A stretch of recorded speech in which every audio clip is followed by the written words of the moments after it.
नमस्कार दोस्तों। क्या आपको भी आपका जो समय है वो कम लगने लगा है?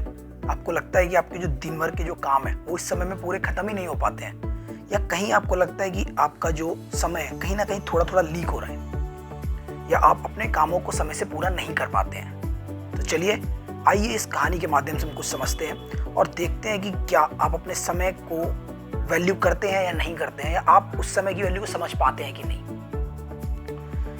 एक बार की बात है, यूनान के अंदर एक बहुत महान दार्शनिक हुए, सुकरात के नाम से भी हम उनको जानते हैं। तो उनके एक शिष्य हुए जिनका नाम प्लेटो है, और प्लेटो के बाद एक और उनके शिष्य हुए एरिस्टोटल। ठीक है, और ये सभी के सभी बहुत महान दार्शनिक हुए। तो बात उस समय की है कि सुकरात अपना कुछ काम में बिजी थे, तो उनसे एक मिलने उनका एक परिचित जान पहचान वाला उनके पास आया, और बहुत दौड़ता हुआ आया एकदम बहुत जल्दी में, और आकर उनको बोलता है कि सुनिए सुनिए, मैंने ना आपके एक मित्र के बारे में कुछ सुना है। बहुत हड़बड़ा के बोलता है वो। तो सुकरात बोलते हैं कि रुको। वो बोलते हैं नहीं नहीं सुनिए, बहुत ज़रूरी है, मेरे को आपको बताना बहुत ज़रूरी है। तो सुकरात उसको बोलते हैं चलो एक काम करते हैं कि तुम्हारी बात सुनने से पहले ना एक परीक्षण करते हैं। एक कसौटी है, मतलब एक परीक्षा है, उसके अंदर 3 चरण है, या मैं उसको कह लें तो 3 छलनियाँ हैं। अगर उसमें वो पास हो जाएगा तो मेरे को अपनी बात बता देना। तो पहली बात यह है कि जो भी तुमने मेरे मित्र के बारे में सुना है, क्या तुम पूरी तरह से आश्वस्त हो? क्या तुम पूरी तरह से कह सकते हो कि वो बात सत्य है? तो वो जो उनका परिचित होता है बोलता है कि नहीं, इस बारे में तो मैं पूरा पक्का तो नहीं कह सकता, मगर मैंने सुना है, लेकिन बात मैंने सुनी है बताता हूँ। तो सुकरात उसको रोकते हैं, बोले नहीं नहीं रुको, जो बात तुमने सुनी तुमको पक्का नहीं है कि वो सच है, तो चलो एक काम करते हैं, दूसरी छलनी की तरफ चलते हैं, सेकंड लेयर की तरफ चलते हैं। अब मेरे को ये बताइए कि जो तुमने मेरे मित्र के बारे में बात सुनी है, क्या वो बात अच्छी है? क्या उसके अंदर कुछ अच्छाई है उस बात के अंदर? तो वो जो परिचित होता बोलता है अरे नहीं नहीं, अच्छाई नहीं है, मगर वो तो उस बारे में बताता हूँ मैं, रुको। तो सुकरात बोलता नहीं नहीं, बस ठहर जाओ कोई बात नहीं। अब हम तीसरी छलनी की तरफ आते हैं, यानी कि थर्ड लेयर की तरफ आते हैं। तो अब मेरे को तुम ये बताओ कि जो बात तुम मुझे बताने जा रहे हो, ठीक है, क्या उसमें मेरी कोई भलाई हो रही है? उसकी उपयोगिता क्या है? मैं उसको बोलता हूँ उपयोगिता की छलनी। उस बात का उपयोग, उसकी यूजफुलनेस क्या है मेरे लिए, उससे मुझे कुछ मिलेगा? तो वो जो परिचित होता है वो बोलता है कि नहीं नहीं, उसमें उपयोगिता की तो कोई बात ही नहीं है, बल्कि वो तो बस इतना ही वो बोल पाता है। सुकरात उसको रोक देते हैं, बोलते हैं कि भाई रुको, पहली बात, तुम पूरी तरह से आश्वस्त नहीं हो कि वो बात सच है या झूठ है, केवल तुमने कहीं से सुनी अफवाह की तरह। दूसरी बात, उसमें कोई भलाई की बात ही नहीं है, वो मेरे मित्र की भलाई के बारे में तो है नहीं, कुछ उसकी गलत जो भी बात रहेगी, कुछ और चीज़ें हैं वो भी गलत तुमने सुनी है बस वो। तीसरी, उसका यूज़ ना मेरे लिए है ना उसके लिए, तो ऐसी व्यर्थ की बात सुन के मैं अपना समय क्यों व्यर्थ गवाऊं?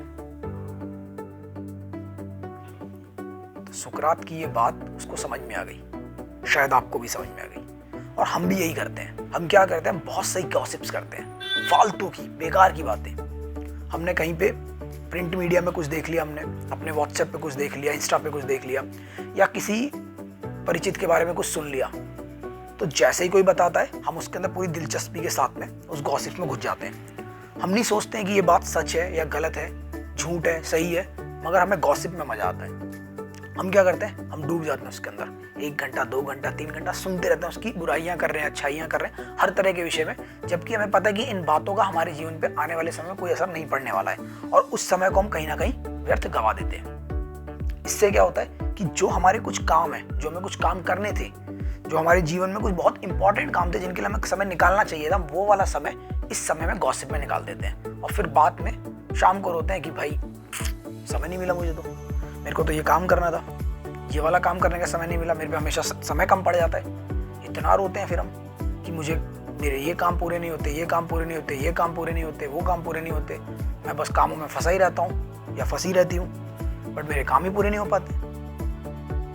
तो अब से अपने जीवन में इन छलनियों का प्रयोग करना सीखिए, इन 3 स्टेप्स को करना सीखिए। पहले जांचिए कि क्या जो बात आप सुनने जा रहे हैं या जो कोई आपको बताने जा रहा है, क्या वो सत्य है, क्या उसको प्रमाणित कर सकता है कि वो सत्य बात है, कहीं झूठ अफवाह तो नहीं फैला रहा। दूसरी बात, क्या उसकी यूजफुलनेस है, क्या वो उपयोगी है, और तीसरी बात बहुत इंपॉर्टेंट, क्या वो अच्छी बात है। बुरी बातों में क्यों व्यर्थ का समय बर्बाद करना है। मैं उम्मीद करता हूँ आपको स्टोरी और उसके पीछे का जो मॉरल था वो समझ में आया होगा। तो मेरा आपसे बहुत एक सरल सा प्रश्न है कि आपको लगता है कि आपका समय भी लीक हो रहा है, तो कहीं उस लीकेज के अंदर ऐसी कोई प्रॉब्लम तो नहीं है कि जिस वजह से आपका लीक हो रहा है? ये समय जो है, इसके लीकिंग को रोकने के लिए क्या आप इन छलनियों का प्रयोग कर सकते हैं? क्या आपको लगता है कि ये छलनियाँ, ये 3 लेयर्स जो है, आपके समय को बचा के आपके भविष्य में आपको अधिक समय दे सकती हैं और आप खुद अपने समय को वैल्यू कर सकते हैं? Because time is money. समय ही हमारा बहुत अमूल्य होता है। अगर आपके पास समय है तो आप सब कुछ कर सकते हैं। चलिए, प्रश्न मेरे, जवाब आपके, फिर मिलते हैं। धन्यवाद।